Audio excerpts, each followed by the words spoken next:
delicious vape. What up guys, it's Reefer here, back with another episode. I've got a very, very important episode to talk to you guys about.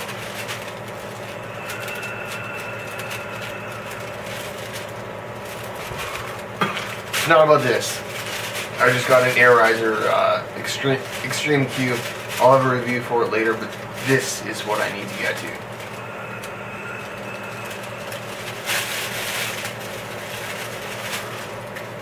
So,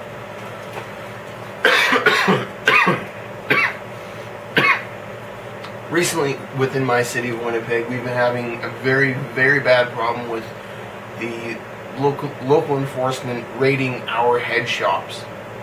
And I'll post a link down below on the article that I'll be reading, and I'll further talk about what exactly is happening and what we can do. So, head shop owners in Winnipeg believe they're being specifically targeted for harassment by local police in the wake of yet another raid last week. And this story was posted on February 5th, and today is February 15th. Jeremy Lowen is the latest entrepreneur to have his store, Hemp Haven, which this shirt is actually from. Yeah. Which today stands shuttered in Winnipeg's Elmwood neighborhood, raided by Winnipeg Police, in what many in the industry believe to be a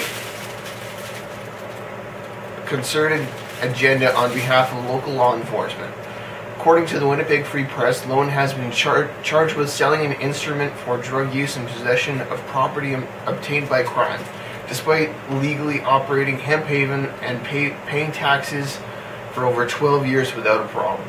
Lowen believes that this is a tactic used by police to straighten up, put him out of business. Lowen's lawyer goes so far as to call the police out for bullying and interfering with a legitimate business. In my view, it's a scare tactic that has become all too familiar for Winnipeg head shop owners over the past few years.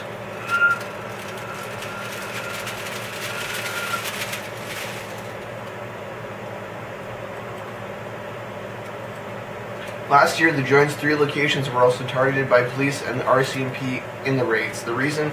Copyright violations pertaining to merchandise based on characters from Scooby-Doo to Spider-Man to Looney Tunes to Angry Birds, according to Lowen.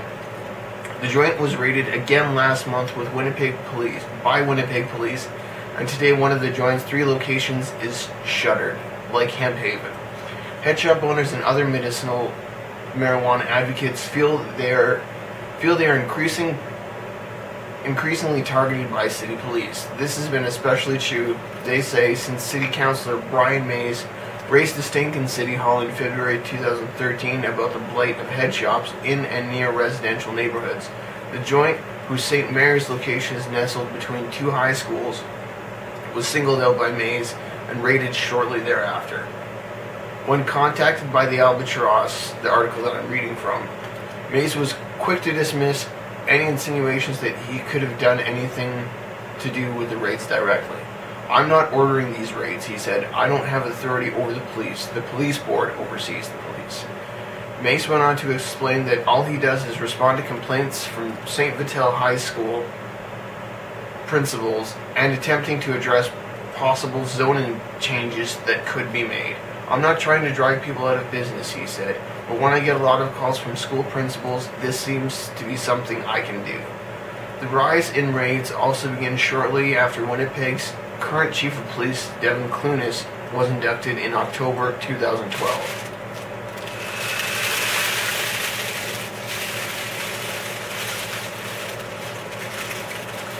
Let's start this bad boy up again.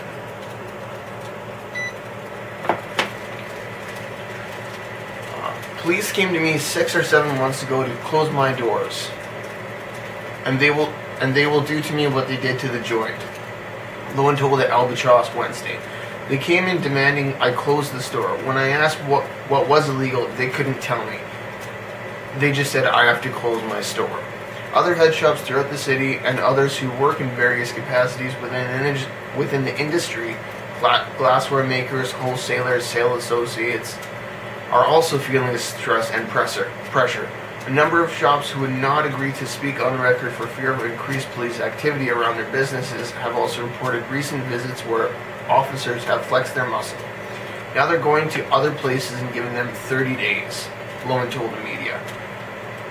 Ryan L., owner of Shine Glass Works, and I've actually been to Shine Glass Works, you can check out my video here, has been in business of manufacturing smokeware and other glassware in Manitoba since 2001. He told the Albatross his trade in glass smokeware provides an economic ability to pursue other artistic glassware interests. He also says he's never seen such aggressive police activity against Headshops until the past year. I see this as a direct attack on all of us, he said. Our taxes are collected happily every year, but we're not being represented in the places that matters. For 20 years, it's been okay. Roman, I'm not going to pronounce your name because I'll probably butcher it, owner of Wild Planet in Winnipeg's Osborne Village, has been operated as a rock clothing shop that also sells smokewares over the past 20 years. It's a great shop. I've been there and they're always friendly. Now overnight, it's not. Roman went on to explain that last Tuesday, following the raid, Winnipeg Police paid a visit to a number of head shops across the city and delivered the same 30-day ultimatum that Lowen spoke of. They came in and told me that I had to take all these things off my wall, he told the Albatross. It's just some arbitrary thing. There's no official statement as to what we're doing wrong. I really don't get it, Lowen said. No one will tell me what I'm doing wrong. They're just telling me I'm a criminal. These businesses have been going on, some for over 20 years, Kravetsky told Kevin of the Free Press. Now there are over 100,000 people in Canada with legal medical cannabis licenses who get the instruments who need to get the instruments to smoke through businesses like this. It's like charging a pharmacist for selling syringes to somebody who later uses it for heroin. The current situation in Winnipeg for medical cannabis users is disturbingly similar to that being imposed from above by Health Canada on patients across the country. Medical marijuana activists maintain that recent changes to the way Health Canada delivers medical cannabis to patients has a potential for doing more harm than good. According to the recent editorial in Cannabis Culture, instead of supporting patients, Health Canada blocks access to their medicine, violates their privacy, exposes them to legal and criminal sanctions, and treats them as enemies. And while Lowen's shop is still closed, he awaits the next step in fighting his legal battle. He tells the Albatross he has no choice but to reopen.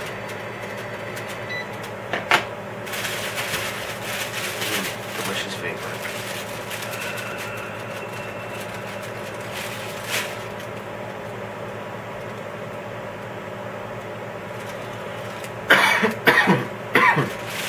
I'm going to reopen and probably get arrested again, he said Wednesday. I have to open it. I don't know what else to do. I got 6 employees. I got bills. The stock is all paid for. This is my life savings. I can't throw it in the garbage. As for Roman, he now fears he'll be forced to close Wild Planet. My lawyer encouraged me to fight, he told the Albatross. But at my age, do I want to fight? I've listed my building as of today for sale. If Wild Planet, Hemp Haven, or The Joint are forced to close their shops, they will follow on the heels of other Winnipeg well-respected establishments. Custom Culture, I previously worked with them, closed their long-standing River Avenue shop in June 2013 to focus on wholesale and online distribution. And City Hall are reportedly closing their Cordon and Regent Avenue shops at the end of February.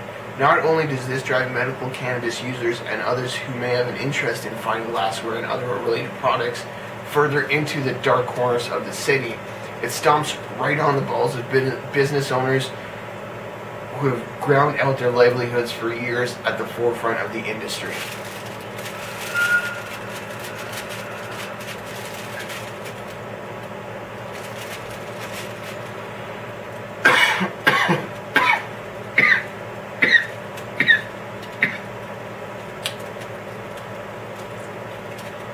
It hurts the city. The only recourse is people calling their counselors and saying, "What the fuck?" And where does it go from there?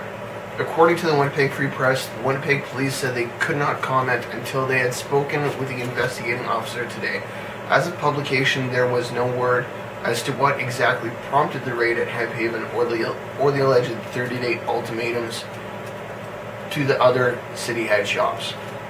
And to update that, Haven has had their charges dropped on them. But still, this is a large problem that's affecting the whole city, and it's affecting all of us. Like they said, it's affecting the glassware makers, it's affecting the head shop owners, and it's going to hit us hard. If we don't have a safe place to buy our medicinal products,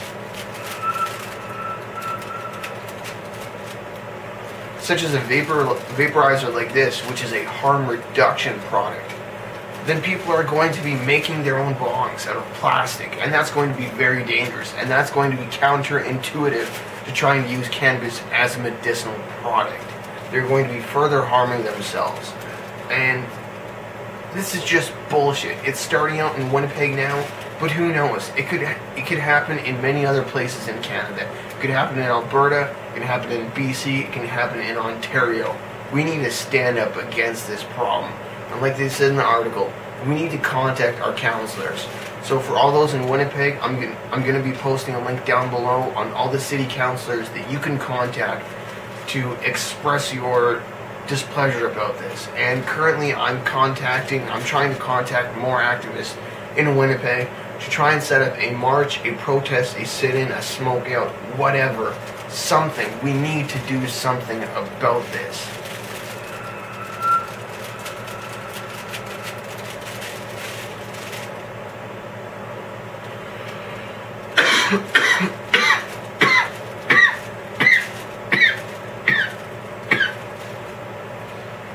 All of these businesses are working within full legalities. Any smokeware that they display is advertised for tobacco use only. And they've even gotten the tobacco licenses so they can sell tobacco and products alongside. And if there's a problem with zoning, I don't know if I'm going to buy that. Because if I look out my window right now, I can see a liquor commission. And not too far from that, less than 500 meters, I can see an elementary school. So what does that say? That's hypocrisy. That is hypocrisy. There's many high schools and middle schools that are placed adjacent to or near places that sell alcohol or tobacco. And they're not being targeted. I don't hear them being targeted. It's only the head shops. And it's only because stupid Stephen Harper's tough on crime. And it's being counterintuitive. Like in Winnipeg, currently they ran out of the snow budget, so they can't plow the streets properly on time. Well, maybe if they stop wasting so much money on criminal enforcement to arrest these harmless cannabis users and the head shops that provide them with safe products, then we would actually have budget to go to other places that truly need the money and to quit wasting taxpayers' money. These police officers could be doing other things like following up reports for murder or break-and-enters or rapists or serial killers. Any problem other than head shop owners. How are we doing any harm to anybody else? And like I said before, for the zoning, they clearly advertise on the front of the shops, if you're not 18, do not enter. And if they see that you're a kid, they will kick you out. I've seen it happen many times. Kids will just try and walk in, and they'll just kick them right out. Because they are abiding by the rules. And this is fucking bullshit. We cannot tolerate this bullshit. Because they're going to keep pushing us and pushing us. But we need to stand up and we need to fight back. So please, if you're in Winnipeg, I need you to help in the protest. I'll keep updating this story. We need to fight back. Because this can happen anywhere in Canada. This can happen in the States. So please, join in the protest. Thanks for watching the video. Take care. Let's try and medicate and educate. Have a great day, guys. Peace.